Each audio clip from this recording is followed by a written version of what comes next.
जी बेटा, the cherry orchard bye एंटन चीगोव। तो इसके राइटर के बारे में तो बाकी हम इंट्रोडक्शन कर चुके हैं। आज हमने पढ़ना है इसका सोशो पॉलिटिकल बैकग्राउंड और इसका जो एक्ट वन का जो है एनालिसिस। हिस्टोरिकल इसका कॉन्टेक्स्ट क्या आता है हम उसको देखते हैं जी। The cherry orchard describe the socio political scenario of the Russian society at the beginning of the 20th century. ठीक है जी। तो Russia had been going through many significant political developments since the beginning of 19th century. कहते ये 20th century में अब थोड़ा जो चीज़ें आ रही थी, ऐड हो चुकी थी, इसमें जो है ना काफ़ी ज़्यादा मतलब जो है ना मेच्योर होके हमें बताया जा रहा है कि पॉलिटिकल चेंजेस आ चुकी हैं, कौन से लोग फ़ायदा उठा रहे हैं, कौन से लोग नहीं उठा रहे। तो ये सारी चीज़ें टीसार पीटर द ग्रेट जो है ना जो है ना carried out a series of reforms. ये इनके यहाँ बादशाहत का निज़ाम था ना, तो ये जो उनका रूलर था इसने काफ़ी रिफॉर्म्स किए हैं with the intent of modernising Russia in the image of western Europe. क्योंकि वेस्टर्न यूरोप में 19th सेंचुरी में बहुत तरक्की हो चुकी थी, तो इनके यहाँ जो टेसार जो इनका बादशाह था उसने भी बहुत सारे रिफॉर्म्स लेके हैं कि भाई हम भी अपनी रशिया को मॉडर्न कर लें। In the 1830s the railroads arrived in Russia. मसलन ये पॉलिटिकल चीज़ें हैं, ठीक है जी। तो इसको हम समझ जाएंगे तो हमें काफ़ी सारी चीज़ें समझ आएगी। तो मतलब railroads arrived in Russia and it was an important step in Russia's move into a more international sphere. तो इससे क्या हुआ कि अब रशिया अब बॉर्डर से कल्चर इधर उधर शेयर होना शुरू हो गया रेलवे रोड के जरिए, रेल रोड के जरिए। तो in Russia 1880 by 1880 were marked by social stagnation. ठीक है जी। तो कहा जाता है कि 1880s जो है ना इनके लिए वो अच्छा नहीं साल रहा, तो वहाँ पर सोशल स्टेगनेशन हो रही है। तो revolt against the Cesare failed. तो उसके अलावा रिवॉल्ट इसके अगेंस्ट जो है ना वो फेल हो गया रिवॉल्ट। कम्युनिज्म आई है ना तो 20th सेंचुरी में, तो मतलब लोगों ने कहा कि भाई ये क्या बादशाहत निज़ाम है, जिस तरह हमारे यहाँ भी मतलब मुगल एम्पर थे, ठीक है, इन द 19th सेंचुरी। तो सिमिलर केस विद रशिया। तो रशियन जो उन्होंने कोशिश तो पूरी की कि हम लोग भी मॉडर्नाइज कर लें, but in March 1881, a member of the people will murdered Alexander II. ठीक है जी। The reign of Alexander III was a period of great suppression of the press and people. तो सारे डिक्टेटोरियल जो किंग्स थे ये आना शुरू हो गए। But the revolutionary movement of the working class was maturing in the social undercurrents of Russia. लेकिन इसके साथ साथ जो थे ना जो रेवोल्यूशनरी एक जो उनकी स्ट्रगल थी वर्किंग क्लास की, वो कामयाब होती गई। अब ये आखिर करते करते ये एक मूवमेंट बन जाएगी जो कि 20th सेंचुरी में आके बहुत मेच्योर हो जाएगी। The old order of feudal supremacy was on it's last legs. ठीक है जी। तो जो फ्यूडल का जो था, ठीक है जी, ये अब अपने आखिरी मतलब जो है ना वो पाँव पे खड़ा हुआ था। Business was fast replacing the agro based economy. अब बिजनेस क्लास जो है ना वो ज़्यादा, जैसे आप देखेंगे इसका जो प्रोटागोनिस्ट है वो मैडम को यही कह रहा है कि आप एग्रो बेस्ड जो है ना वो बैकग्राउंड छोड़ें और बिजनेस में आए। The balance of power was shifting from feudal sway to business rule. I mean, merchant class was emerging instead of ruling class. So in the reign of Tsar Alexander II, a wave of reform was introduced. काफ़ी सारे reforms कोशिश करते हैं हर बंदा अपने culture में, तो इन्होंने भी कोशिश की। The most important of these was the emancipation of declaration of 1861। ये आपका रशियन जो चेरी ऑर्चर्ड है उसके साथ जो है ना इस एक्ट का बहुत ज़्यादा गहरा तल्लक है। Which freed the serf from bondage. ठीक है जी। ये सर्व जो थे, जो ओन्ड एम्प्लॉयज थे, इनको जो है ना उन्होंने कहा कि भाई ये पेमेंट दें और ख़त्म हो जाएंगे। अदरवाइज अदर देन दैट, इससे पहले क्या था, ये नस्ल दर नस्ल जो है ना चले आ रहे थे। These reforms diminish the power of the nobility. इससे क्या हुआ, नोबेलिटी जो थी उनकी पावर कम हो गई, क्योंकि उनसे हाथों से स्लेव्स जो थे वो जा रहे थे। And sometimes even impoverishing them. इससे क्या होता था कि मैडम रेनवेस्की जैसे फिगर्स हम देख रहे हैं कि ये मतलब जो इन्होंने एक ऑर्थोडॉक्स अपना कल्चर बनाया हुआ था, एक ट्रेडिशनल सोसाइटी के ऊपर बेस कर रहे थे, कि जिसके ऊपर ये सारा का सारा डिपेंडेंस इनकी जो है वर्किंग क्लास के ऊपर होती थी। तो जब उनमें से कोई लोग उठते थे तो इन लोगों के लिए और जो है ना ज़्यादा एम्बेरसमेंट बनती। The situation displayed in the cherry Orchard, a wealthy land owning family force to sell their estate in order to pay their debts. तो यहाँ पर जो सिचुएशन है दैट इज़ कम्प्रीहेंसिबल। कि यहाँ पर ये जो है ना लैंड ओनिंग फैमिली है, बहुत बड़ी रिच क्लास है, उसके बावजूद उन्होंने क्या किया हुआ है, उन्होंने अपने डेट्स को रीपे करने के लिए जो है उन्होंने अपनी प्रॉपर्टी सेल करनी पड़ी। वॉज दस a familiar one in the Russian societies chief of day. तो ये समझ लें कि ये सिर्फ एक फैमिली नहीं की स्टोरी नहीं है, बल्कि इस तरह के और भी बहुत सारे लोग जो थे अपने सोशल लैडर से डिक्लाइन हो रहे थे और डिपोज हो रहे थे। तो Chekhov uses the cherry orchard to openly present the decline of the aristocratic Russian family as a microcosm of a rapid decline of the old Russia at the end of the 19th century। तो इससे पता चल रहा है कि rapid decline हो रहा है ओल्ड रशियन जो ट्रेडिशंस थे और उनके जो कल्चर था। He also provides, though unintentionally, an ominous जो ना foreshadowing of the 1970 Bolshevik revolution। ये है रशियन रेवोल्यूशन एक्चुअल जी, ठीक है जी। तो इसमें वो जो है ना वो बता रहा है in the disparate ideals of the his characters Trofimov and Lopakhin. तो इससे मतलब 19th सेंचुरी का हमें पिक्चर दिखाएगी और 20th सेंचुरी को जो है ना वो एक्सपेक्ट किया गया कि अगर वर्किंग क्लास को सही जगह ना दी गई सोसाइटी के अंदर तो वो एक दिन सब कुछ छीन लेंगे और कम्युनिटी जो है ना वो कंट्रोल कर लेगी और ये जो लीड क्लास है जो माइनॉरिटी में रहती हैं और ये रूलिंग कर रही होती हैं इनका जो है ना वो हो जाएगा ख़त्म खात्मा। तो in this way Cherry Orchard highlights those situations which may be called the result of a socio-political changes in the Russian society। और सोशो पोलिटिकल चेंजेस का रिजल्ट ही था जो इसमें दिखाया गया। The manifestation of socio political scenario of the 19th century Russia society makes the cherry Orchard a critical and philosophical play. तो ये बड़े खूबसूरत अंदाज के साथ हम इसको पढ़ते हैं हमें पूरी ग्लिम्स मिल जाती है कि what was going on, what were the conditions of the poor, what were the condition of rich, where rich were what sort of luxuries they used to enjoy। So we have a very good idea। And जो जैसे मैंने बताया कि उसने अपने mouth piece के जरिए हमें समझाने की कोशिश की है जो लेजी पीपल थे दे जो है ना वर रिमेन्ड एम्प्टी हैंडेड, उनके हाथ कुछ नहीं आया इस रिफॉर्मेशन एक्ट के अंदर। Apart from the social political changes in Russian society, there are some personal experiences from the life of playwright। तो उसके अलावा ये इसने बैकग्राउंड जो ली है उसमें इसके कुछ अपने पर्सनल जो है ना एक्सपीरियंस भी हैं जिसका हमने एसोसिएट किया था इसको इंट्रोडक्टरी जो है ना वो लेक्चर के अंदर as well as which might have inspired him in drawing the outline of the play. तो जिससे उसके जहन में एक जो है ना ये प्ले का आउटलाइन ड्रा किया उसने और बड़े ही खूबसूरत अंदाज के साथ उसने नेचुरलिज्म और बहुत सारी टेक्निक्स को ट्रेजी कॉमेडी और इस तरह की टेक्निक्स को यूज़ करते हुए उसने जो है ना मतलब जो है बहुत ही खूबसूरत तरीके से अपनी कॉमेडी की सोशल पिक्चर बता दी है। और एक ये सिटारिकल प्ले है। सिटायर क्या होता है जो अपने जो है ना सोसाइटी के कुछ सेगमेंट्स की वीक पॉइंट्स को जो है ना हाईलाइट करता है और उसमें ऐसे खूबसूरत अंदाज करके पॉजिटिव इंटेंट के साथ किया जाता है जिसमें अंदर रिफॉर्मेशन की हमेशा रूम रहता है। So when Chekhov was 16, his mother went into debt after having been cheated by some builders she had hired to construct a small house। So जो है ना इसमें इस तरह के मतलब जो है ना खुद उसके वाकयात मौजूद हैं। A former lodger Gabriel Selinov offered to help her financially, but ये इसके मदर को, but in return secretly bought the house of himself. तो देखिए कितना बड़ा चीटर निकला। ठीक है उसने कहा कि मतलब एक बंदे ने चीट किया दूसरा कहता है जो है ना वो लेडी की हेल्प के लिए आया but he robbed of her house. Approximately at the same time their homage of Turgenev was sold to pay off its mortgage. तो ये देख लें इस तरह इनको ना ये कम करना पड़ा कि इनका पूरा हाउस जो था वही सेल हो गया।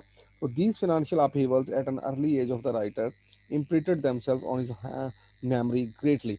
तो इस तरह की जो चीज़ें थी उसके जहन में राइटर के वो बड़ा इम्प्रिंट हो गया और उसने कहा कि मैं लोगों को अपना जो एक आउटलेट देता हूँ इमोशनल और लोगों को बताता हूँ कि किस तरह सोसाइटी के अंदर जो है ना ये चीज़ें होती हैं और जब ऐसी होती है तो उनकी काजेज़ क्या है तो ये इसने ऑन स्टेज मतलब हमें बताई हुई हैं। ठीक है जी। तो आप देख रहे हैं कि जिस दिन जो चेरी ऑर्चर्ड की ऑक्शन है उस दिन मैडम जो है वो अपने घर में पार्टी जो है ना उसने अरेंज किया हो। अब हम इसके एक्ट वन का जो समरी एनालिसिस है प्लॉट का उसको देखते हैं। द जो है ना the play set in Russia in the late 1800।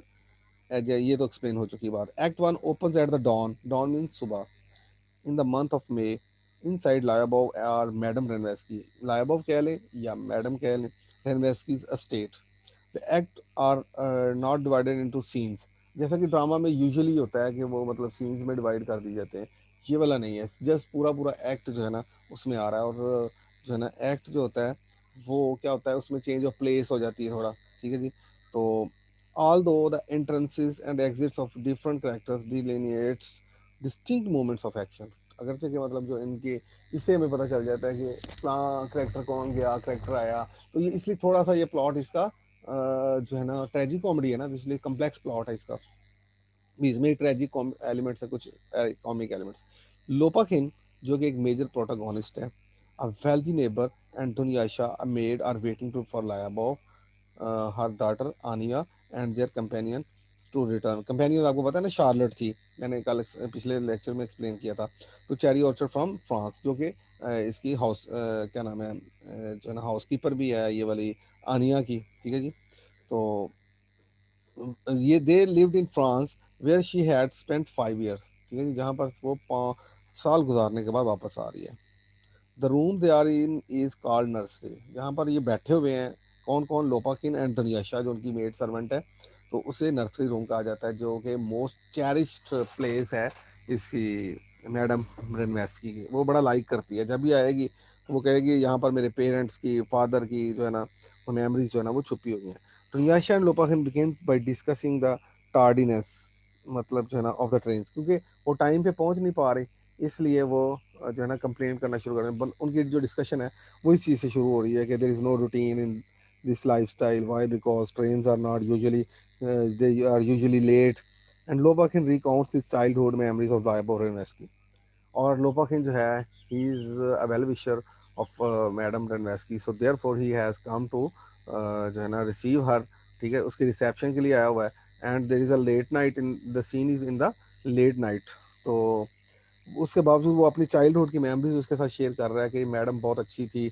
एक वाकया, who once brought Lopakhin then serf sons into the main house, ठीक है जी, एक दफ़ा इसके फादर ने इसको बीट किया था, ये उसका एक वाकया है।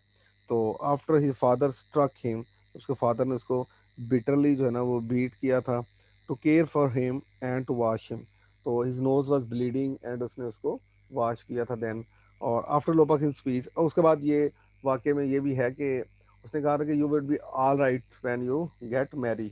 तो मीन्स कि उसने ना अपना जोवियल, एक जिसे कहते हैं हंसमुख थी, तो वो मतलब बड़ी कोऑपरेटिव थी, तो इस लिहाज से उसने वो ये वाकया बड़ा याद कर रहा है कि मैडम के साथ मेरे बहुत अच्छे ताल्लुकात हैं, अब वो आ क्यों नहीं रही। तो इस get both of them are getting anxious कि why she getting so much late, and they are complaining about the trains and their arrivals. After Lopakin's speech, Dunyasha expresses her anxiety at the return of the family. तो again she is getting very anxious. और यहाँ पर जो है ना ये बातें, अब हर इसमें प्ले में जो मेजर चीज़ है वो है नेचुरलिज्म, ठीक है जी। हर करेक्टर जो है वो अपनी अपनी नेचर के मुताबिक जो है ना वो बिहेव करता दिखाई देगा।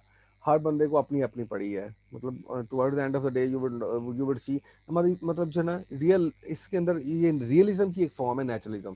तो जब रियलिज्म का मतलब क्या होता है, रियलिटी जैसा, ठीक है, एक ऐसा इंप्रेशन बनाना जो प्रोबेबिलिटी और नेसेसिटी के मुताबिक जो है ना वो एक्यूरेट हो। तो ये लिटरेचर का फंक्शन होता है। तो आप देखेंगे कि नेचुरलिज्म उससे भी एक स्टिफ फॉर्म आती है जिसके अंदर हर बंदा अपने अपनी नेचर में स्टक होता नजर आता है। अब देखिएगा यहाँ पर छोटे छोटे लव अफेयर्स भी हैं, मैंने उस दिन बताया था, फर्टाइल लव अफेयर्स हैं, अनफ्रूटफुल रहे हैं towards the end of the day. तो इसमें कोई एक बंदा किसको चाह रहा है, कोई दूसरा किसी को चाह रहा है, जो हाउस सर्वेंट्स के दरमियान जो है ना लव अफेयर्स बने हुए हैं। तो love and marriage is also the basic theme, but you wouldn't see anything मतलब गेटिंग परफेक्ट। यैफी कोडव अ क्लमजी क्लर्क, ये यैफी कोडव जो है एक मतलब बद्दा सा एक क्लर्क, इन्फैचुएटेड विद प्रिटेंशियस दुनियाशिया, जो है ना वो बड़ा अपने आप को बड़ा दिखाने वाली दुनियाशा जो अपने आप को मैडम शो करती है, उसके साथ जो है ना वो उसका थोड़ा लाभ है। एंटर द नर्सरी विद नोजगे, एक जो है ना वो फ्लावर गुलदस्ता लेके आता है। हिज बूट्स आर स्क्वीकिंग, उसके बूट से आवाज़ें आ रही हैं। क्लमजी जो करेक्टर है, चूँकि ये फ़नी करेक्टर है, तो द होल वे, तो लोपाकिन सेंड दुनियाशा फॉर अ ड्रिंक, वो से कहता है कि जाओ प्लीज़ थोड़ा लेके आओ पानी मेरे लिए। And he and Yepikhodov have a brief and comic discussion on the weather and squeaky board. जब ये दोनों करेक्टर रह जाते हैं दोनों तनहा, तो वो फिर थोड़ा वेदर के बारे में बातें करता है, फिर वो अपने बारे में कंप्लेंट बताता है कि I have fallen in love with this girl but she is not responding him. So in this वे कि मतलब वो काफ़ी सारी अपनी बातें जो है ना वो बताता है, जो कि लोपा इनको अच्छी नहीं लग रही, लेकिन फिर भी वो बेचारा डाइजेस्ट कर लेता है। तो Dunyasha re-enters and Yafi Kodo falls over on her on his way out. तो वो जब जा रहा होता है तो वो आ रही होती है, तो in this way both of them had a clash, and in this वे एक फनी सा सीन जो है ना वो बनता है। तो दुनियाशा टेल्स लोपाकिन, अब वो चला जाता है ना Yepikhodov, that Yepikhodov has proposed to her, वो कहती है कि मतलब चूंकि टाइम पास नहीं हो रहा, तो वो अब इस तरह की बातें हमें बता रहे हैं कि इनका आपस में कुछ रिलेशनशिप है। वो कहता है कि मैंने तो इसको प्रपोज किया, but this girl is too much unmindful. So Lopakin is not interested, but Dunyasha goes on to explain her feelings. Even though कि लोपाकिन सुनना नहीं चाह रहा बात, but still दुनियाशा बेचारी अपने feelings को outlet देती दिखाई दे रही है.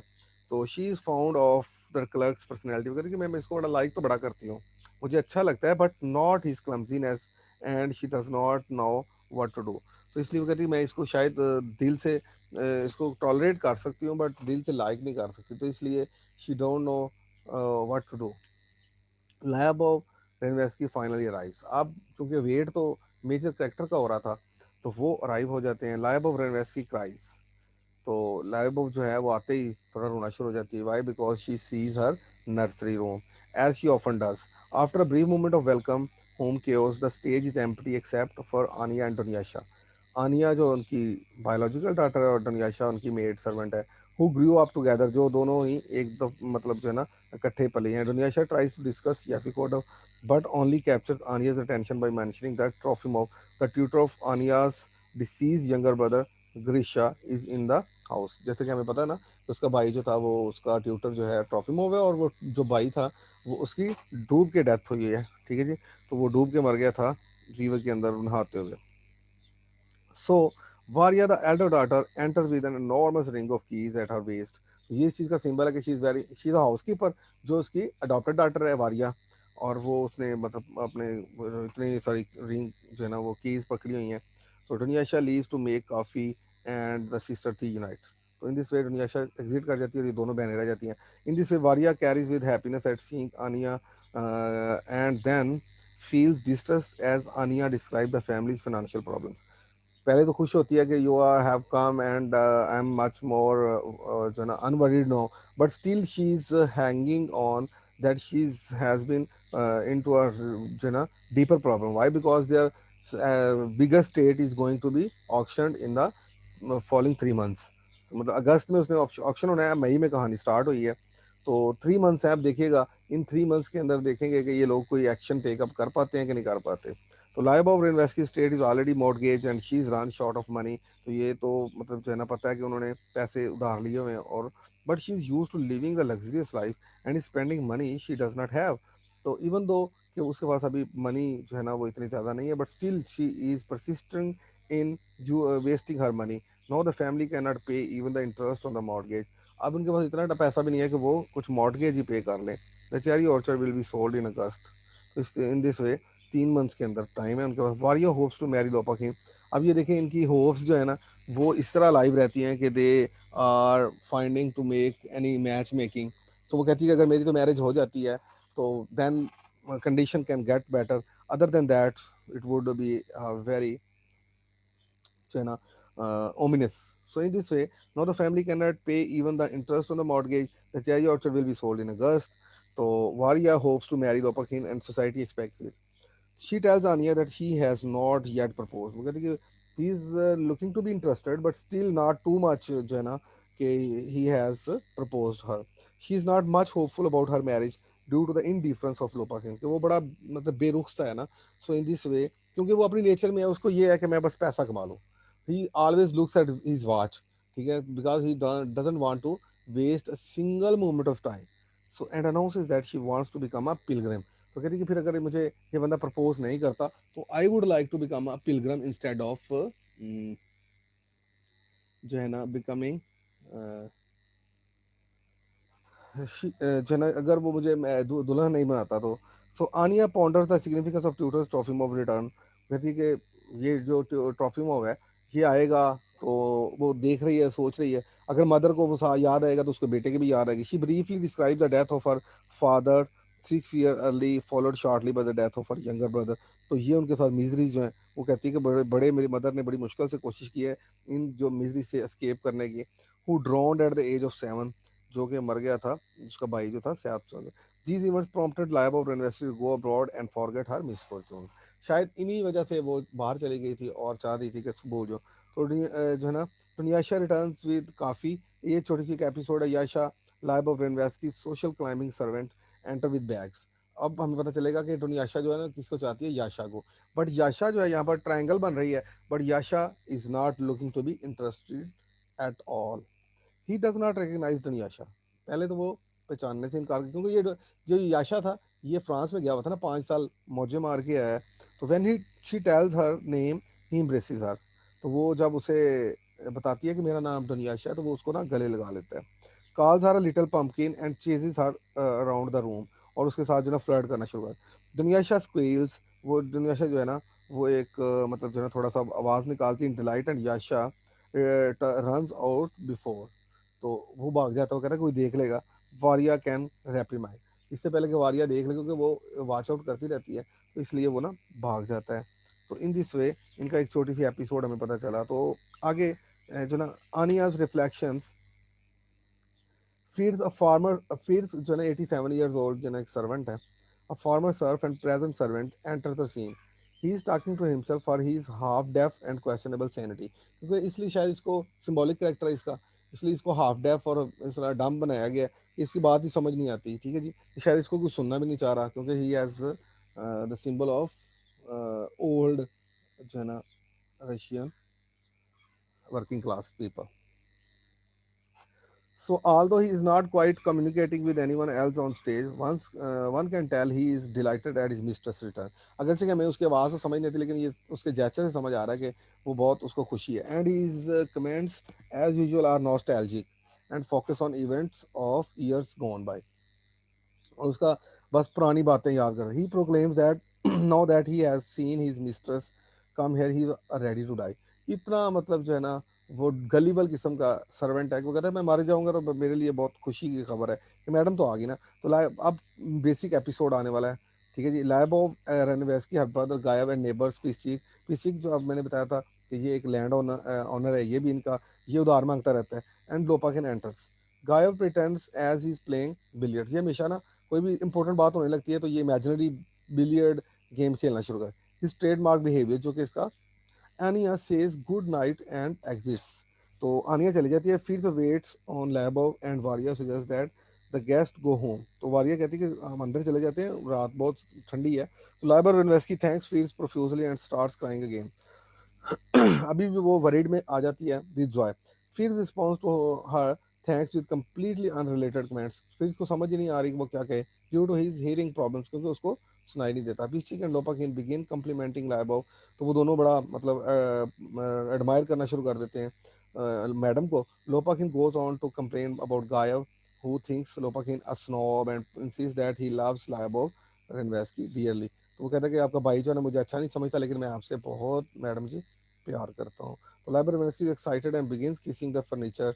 Guy breaks the mood by telling her of members of the household that have died in her absence. वो उसे बताता है भाई जो है कि जी फलां रिश्तेदार भी मर गया, फलां भी मर गया। So in this way, Lopakin is about to leave जो है ना।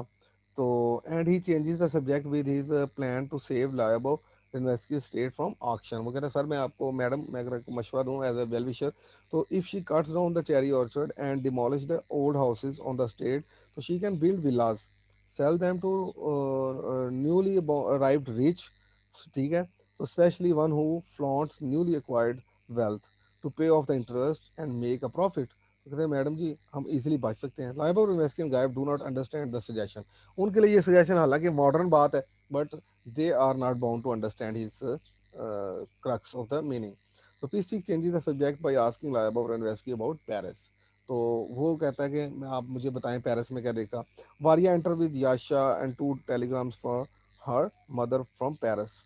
सो वो कहती है कि मैडम जो है ना ये आपके लिए आए हैं। लाइबा और investee tears them up dramatically. वो उसके लवर के हैं ना जो फ्रांस में था, तो वो उसको फाड़ देती। Gayev then announces that the cupboard in the room is 100 years old. अब वो उसके लिए ओड बनना शुरू कर पढ़ना शुरू कर देंगे। पीस्टिक x अस्टोनिश्ड which incur Gayev to embarrass himself which he does not frequently.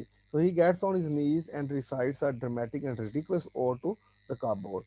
तो while the rest of the company looks on, embarrassed for him and astonished, कि मतलब ये गायब क्या बातें कर रहा है, बजाय इसके कोई एक्शन करे। अब ये पुरानी बातों को अलमारियों को लेके आ रहा है, काप बोर्ड को देख रहा है। तो when he realises how foolish he looks, he begins playing imaginary billiard game again. P6 saves the mood by swallowing an entire box of pills. Although his act is equally foolish as Gayav's speech, everyone finds it wildly entertaining. ठीक है जी, Fitz continues to mumble, वो बड़बड़ाता रहता है. So and Charlotte, the governor centers, ये जो France में गई हुई थी आनिया के साथ, ये भी आ जाती है. She is strange personality. She introduced herself. She is social misfit. She teases Lopakin, refuses to do conjuring tricks and goes off to bed. वो चूंकि बड़े अच्छे अच्छे ट्रिक्स कंज्योरिंग कर लेती है ना, मदारियों वाले, ठीक है, जगलर्स वाले ट्रिक्स, तो उसे लोपाकिन कहता है, बट शी रिफ्यूज. तो Pishchik asked Lyubov university for a loan to pay his mortgage. देखिए ये जो पिस्टिक अपना काम करेगा कि मुझे कुछ पैसे दे दें, मैंने भी, मेरे ऊपर भी मॉर्गेज चढ़ा हुआ है, मैंने उसको रीपे करना है. तो despite the fact that he knows perfectly well that she can not पे हर ओन, वो पता है कि अपना वो दे नहीं सकती, तो शी रिफ्यूजेस हिम. तो इसलिए पहले तो वो इनकार कर देती है. अभी देखिएगा, fields forces over Gayev's cloth and Varya discovers Anya asleep. Gayev and Lyuba की looks out over the orchard. दोनों बहन भाई देखते हैं एंड रेमिनिसाइज और रिकलेक्ट करते हैं अपने पास्ट मेमोरीज को कि ये कितना खूबसूरत ऑर्चर्ड है, इसके अंदर से तो हमें फिगर्स नज़र आ रहे हैं अपने पेरेंट्स के, मदर नज़र आ रही है ट्रीज के अंदर, उनको वो सर्वेंट्स नज़र नहीं ना आते. तो इसके लिए अभी राइटर ने एक माउथ पीस रखा हुआ है जो इनको एंड पे जो है आके वो हमें बताएगा कि क्या क्या चीज़ें हैं. तो ट्रॉफीमोव enters in shabby and student clothes to great Lyubov Rensky. At first she appears to know not to know him, so he explains himself. तो पहले तो वो पहचानती नहीं कि आप कौन हो. ट्रॉफीमोव ये उसके बेटे का ट्यूटर है ना. तो if as if she decides her son's tutor, क्योंकि वो एक उसके जो मकतूल बेटे का ट्यूटर है. Then she suddenly throws her arms around and begins to cry. जैसे कि हमें पता है, she is very ambitious and very excited girl, female. तो she is not crying in happiness but rather mourning of her son. उसको ये नहीं है कि इसको खुशी हो रही है, बल्कि उसको अपने बेटे की याद आ गई है कि किस तरह उसका बेटा जो था बड़ा होनहार था. शी, तो in this way she startled to see that he has grown old. वो कहती है कि तुम तो बड़े बूढ़े हो गए, और परपेचुअल स्टूडेंट उसे कहती है. इस तरह ये एक ब्रीफ सी डिस्कशन होती है. Pishchik and Gayev began to say their good nights. Pishchik once again ask Lyubov university for a loan to pay his own mortgage. This time she agrees. देखिए मैडम का ये बिहेवियर देखे कि अब वो उसको इनकार कर नहीं पाई, ठीक है जी. और इस तरीके के साथ जो है अब वो उसको दे देती है. तो मतलब इस तरीके के साथ ये एक पर्सनैलिटी के अंदर जो एक कंट्रास्ट है, ठीक है, कंसिस्टेंसी है ही नहीं. तो in this way Trofimov Pishchik and Firs leave. Varya notes to Yasha that his mother wants to see him. Yasha भी इतना एम्बिशियस है कि वो अपनी मदर को भी मिलने से इनकार कर देगा. तो Yasha complains bitterly about this visit as he exits and Gayev मतलब वो कहता है कि मुझे बहुत बुरा लगा है कि मेरी मदर आई है. तो and Gayev discuss the family's financial problem with his nieces. अपनी भांजियों के साथ वो कर रहा है, ठीक है, कि हमारे साथ बहुत referring to a distant aunt as an obscure source of economic हो. कहते एक डिस्टेंट आंट है, वो हमारी है तो दूर की रिश्तेदार, मे भी हमें कुछ पैसे दे दे तो हम लोग जो है बच जाएं. तो गायब continues to describe what a small hope it is in his opinion the aunt. वो कहता है अगर से कि मुझे पता है कि हमारी फैमिली के जो दूसरे मेंबर्स हैं जो लीड क्लास के, वो हमें अच्छा तो समझते नहीं है, लेकिन फिर भी एक फेंट सी होप है, अगर वो हमें कुछ उधार दे दे तो we can repay our mortgage amount जो है ना, and we can rescue from our auction. So जो है ना, अगरचे के through his rather harsh criticism of his own sister, another example of indirect action. तो we learn that Labour University married beneath her aristocratic station. कहते अगरचे कि वो आंट जो है ना वो अच्छा नहीं समझती, क्योंकि मैडम ने शादी कर ली थी अपने से बहुत बिलो में एक वकील के साथ, लॉयर के साथ. Upon the death of her husband become another man's mistress, ठीक है जी. So Anya one of the play's two idealist is hurt by Gayev's words को. वो मतलब कहती है कि मामू आप इतना अपनी मेरी मामा के खिलाफ बातें कर रहे हैं इस तरह, मतलब जो है ना, तो वो ये उसका पर्सनैलिटी ट्रेट है जिसको. तो he bemoans the way his own words constantly embarrass him as they did with his speech. क्योंकि वो अपने कंट्रोल, सेल्फ कंट्रोल नहीं रख पाता, तो हमेशा ऐसी बातें करता रहता है कि जिसके ज़रिए कुछ उसकी बातें. तो इसलिए के साथ ये सीन जो है, ये एक्ट जो है ना वो ख़त्म हो जाता है. तो इन दिस वे हमने ये क्या देखा, इसको हम ब्रीफली अगर मैं अपने अल्फाज में कुछ जो है ना, कि मैडम का वेट किया जा रहा था. मैडम जो है थोड़ा लेट आई हैं, उससे पहले हमें कुछ छोटे छोटे करेक्टर, स्मॉल करेक्टर्स के बारे में पता चला. और उसके बाद जो है ना मैडम आ गई है, उनका जो वेल विशर है उसने कुछ मशवरा दिया, उन्होंने इग्नोर कर दिया. उसके बाद एक पीछे उनका नेबर है और बाकी सर्वेंट्स हैं, उनके बारे में थोड़ा थोड़ा बताया गया है. जो शार्लेट है, गवर्नेंस है, उसके बारे में बताया कि she belongs to a very humble origin. वो अभी आगे हमें डिटेल से बताएगी. और वो she is habitual of playing जो है ना conjuring tricks, but she in the first act she refuses on the demand of Lopakhin. So उसके बाद जो है ना ये गायब जो है बहुत सारी बातें अपनी बहन के खिलाफ करता है, और इस तरीके के साथ ये एक्ट जो है ना ये ख़त्म हो जाता है. तो in this way this play is consist of 4 acts. तो ये पहला एक्ट जो है ना आज हमने कर लिया, आगे देखते हैं कहानी कैसे ग्रो करेगी। जी बड़ा, उसके अलावा स्क्रीनशॉट भेज दीजिएगा, और जो है ना अटेंडेंस का, और उसके अलावा क्वेश्चन कर लें बेटा, अब लास्ट मिनट है तो कुछ तो जो है ना क्वेश्चन वगैरह कर लिया करें वैसे।